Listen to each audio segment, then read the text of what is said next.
Welcome, dear listeners, to another chilling episode of Wicked Whispers, where the shadows come alive and nightmares whisper their secrets.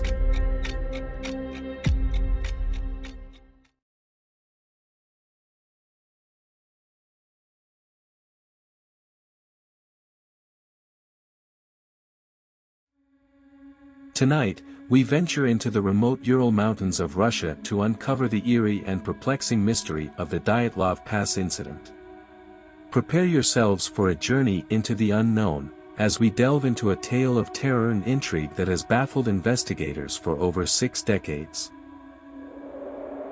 In the frigid winter of 1959, a group of 10 experienced hikers from the Ural Polytechnic Institute set out on an expedition into the Ural Mountains, aiming to reach Otorten, a mountain whose name means, "Don't go there," in the indigenous Mansi language. Led by Igor Dyatlov, the group comprised 8 men and 2 women, all of whom were seasoned adventurers. Their journey began on January 25, 1959, when they boarded a train to Ivdel, a town at the center of the northern province of Sverdlovsk Oblast. From there, they traveled by truck to Vizhai, the last inhabited settlement before their trek into the wilderness.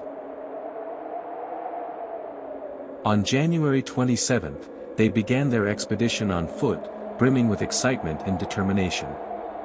On January 31st, the group reached the edge of a highland area and began preparing for the ascent.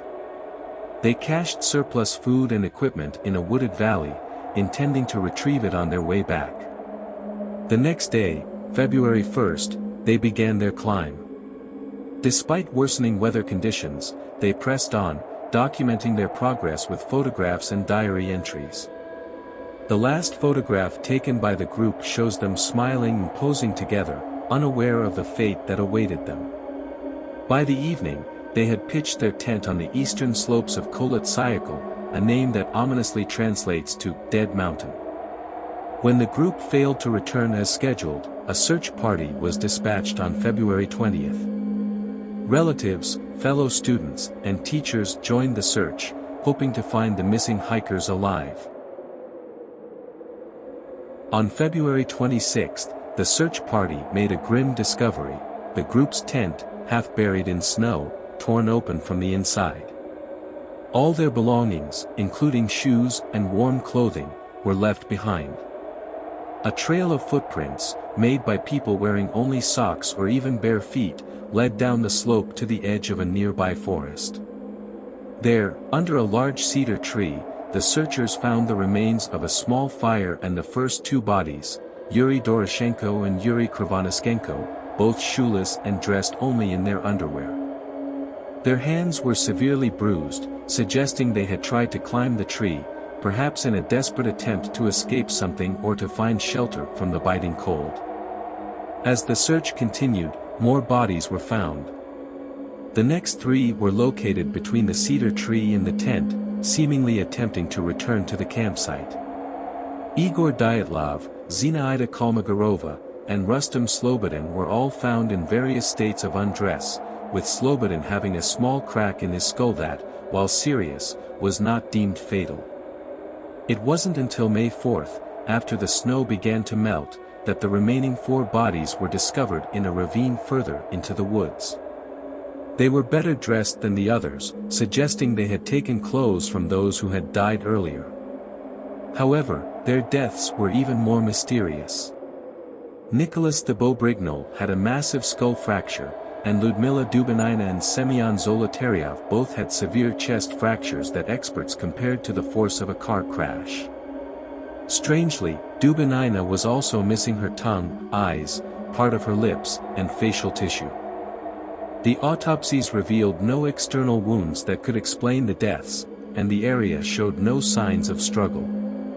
The official cause of death was hypothermia, but the unusual injuries and circumstances led to wild speculation and numerous theories. Some believed the group had been attacked by the local Mansi people, but there was no evidence of other human tracks or violence. Others suggested an avalanche might have forced the group to flee their tent in a panic, but the slope of the mountain and lack of significant snow accumulation made this unlikely.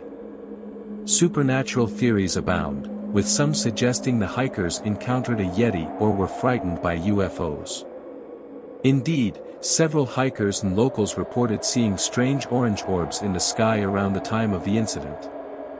These glowing orbs have been linked to military tests, leading to another popular theory: the hikers accidentally wandered into a secret military experiment, possibly involving parachute mines or radioactivity. Interestingly, some of the hikers' clothing was found to be radioactive, though experts later claimed it was not enough to be fatal. The Soviet government, known for its secrecy, only fueled these theories by swiftly closing the case and sealing the files, declaring the cause of death as a compelling natural force. While the exact cause of the Dyatlov Pass incident remains a mystery, one hypothesis offers a plausible explanation. According to this theory, a combination of factors led to the hikers' tragic end. A sudden snowstorm, coupled with the phenomenon known as Kármán vortex street, could have produced infrasound, which can induce panic attacks in humans. This might have caused the hikers to tear open their tent and flee into the night in a state of confusion and terror. Disoriented and separated, they succumbed to the elements one by one.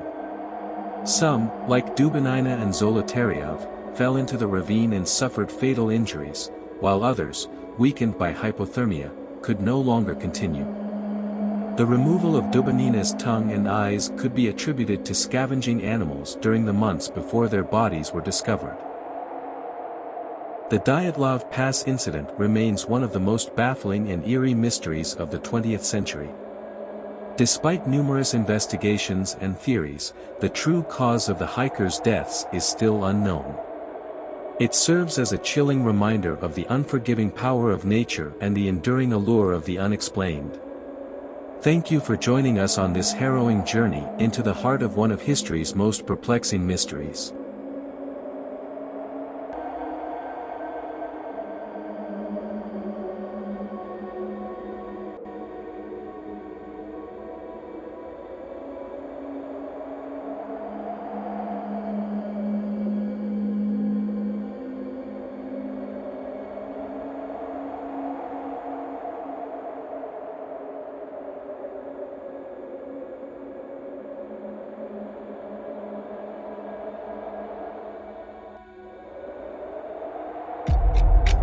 If you found this episode of Wicked Whispers intriguing, don't forget to like, subscribe, and hit the notification bell for more tales of the supernatural and the unexplained.